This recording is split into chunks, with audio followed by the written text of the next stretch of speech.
George Square, its previous guise, was really an island in the middle of a carriageway that surrounded it. It was used in summer months, public could sit, use the green space. Also during Christmas it was used for markets, fun fairs, etc. The green space that was here usually had to be renewed, so it was that kind of constant upheaval. During the consultation process, what people really wanted to see was more greening in the space.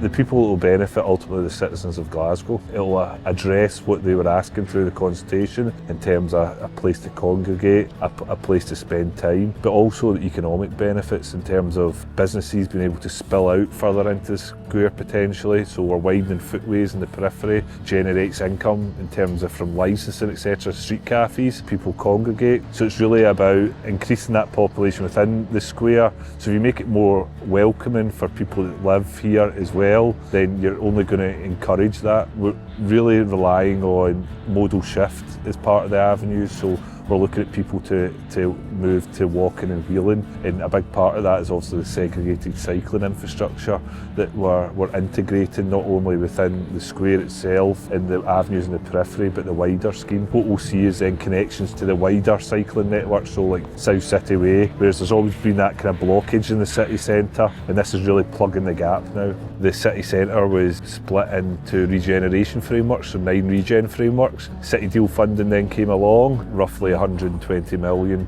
from City Deal. It's all about the economic uplift that we can provide, as well as elements like greening, etc. So we need to make sure each street kind of stacks up on an economic level, and obviously George Square being at the heart of the city is key to that. Today we've actually had the delivery of the final 16 trees that will be planted within the square. All of the bronze statuary has been taken away, restored, and will be coming back prior to opening. We've also going to be installing rain gardens, so rather than the surface water running into gullies and then into combined sewer, what it will do is run into these rain gardens, and that builds capacity back in the sewer network.